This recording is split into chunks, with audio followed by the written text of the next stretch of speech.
Hi guys, we're back at it, of course. We'll call the class order. Oh wait, Kitty's leaving the classroom. Hopefully he washes his hands with hot water and soap during this corona situation here. Oh, now he's back. Okay, good. All right, very good. If we can start, we left off with that peak of Pax Romana and then the decline with Commodus, and we start to see this great empire of Rome going down with that 400-year reign, if you remember. When we look at it, we can see some indicators that every empire, every country even follows through with, and that's what we're going to discuss today. Okay, so this is the empire, this is the decline. And we already said, whoa, okay, technical malfunction, we got it. Don't worry, we got it. The decline here starts at 180 AD. We said that's the end of Pax Romana. Once again, Marcus Aurelius is the last of the great emperors, and then Commodus, his son, is the one that starts this decline. There's three reasons for this decay and decline in the Roman Empire, and certainly all empires. The first is economic. As always, the economy, money, as we're seeing today, unfortunately, in our country, similar thing, not to this scale, though, of course. Food is number one. When you have 1 million people, as we talked about, a third of them slaves living in Rome, you have huge problems with amounts of food. The reason why their food is declining is because through the centuries, they have not perfected crop rotation. And we will get into that more and more into the Middle Ages in other units. But they were unaware of the crop rotation and how essential it is. Kitty, do you have a problem with that? Do you have a question? No? Okay, good. And the other is, of course, inflation. The rich are getting richer, and that separation between the masses. And who would the masses be? Ryan, what are the two groups that we've talked about in Rome? Not the proletariat, but the what? What? Isaac, can you help them out? Good. The patricians and the plebeians. That separation with inflation, the haves have it already, okay? All right. Our number 2 reason for decay, and get this down. This will be on the test Monday, guaranteed. Okay? Economic. Military decay. And you can predict, okay, Megan, this is a good Megan question. What's with the military? Why is the military going down? I see Megan back there scratching, thinking, what is it? What'd you say? Oh, there's too much competition with the military leaders. You're right, that the people that are in the military are fighting and loyal to who? The leaders of their respective armies. The generals are the ones that acquiring that power and separation, because the emperors, post 180, the emperors don't hold power over the military. It's all the generals. Remember the loot booty we talked about. Third reason, political.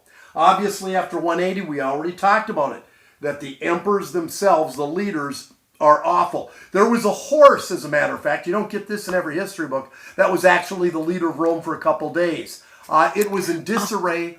No one gave respect to those emperor leaders that came from Commodus on. So we have political, military, economic decay, the decline of the Roman Empire, 180 AD, the end of Pax Romana. And that leads, of course, to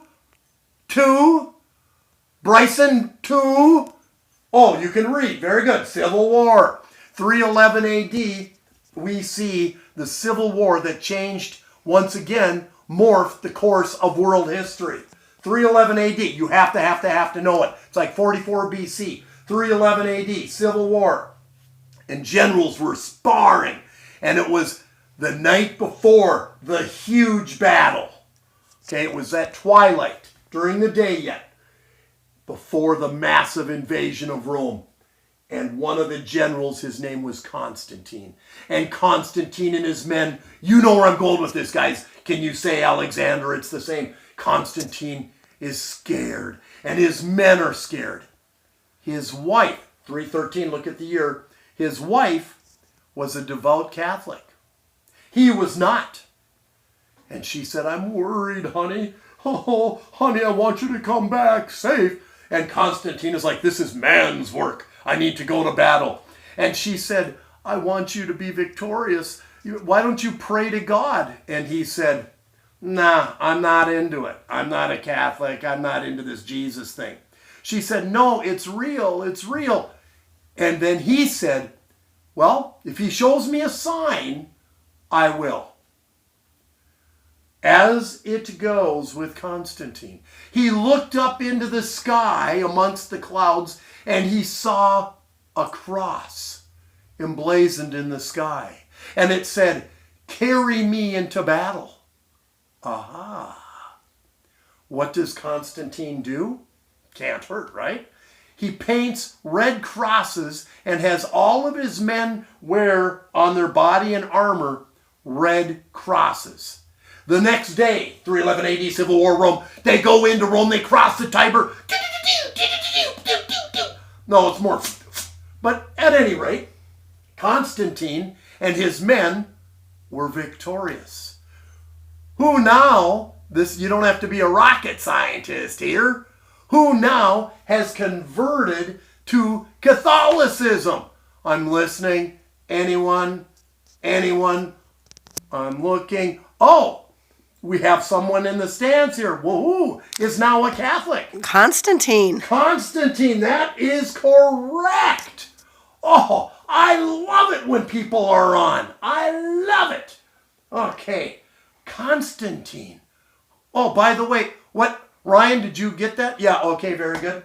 Okay, Constantine is now a Catholic. He believes it's like, hallelujah, my wife was right. You never hear that generally. Okay, my wife was right, and now I'm a Catholic. What he does is he creates 2 years later what's called the Edict of Milan. Milan's a town in Italy, right?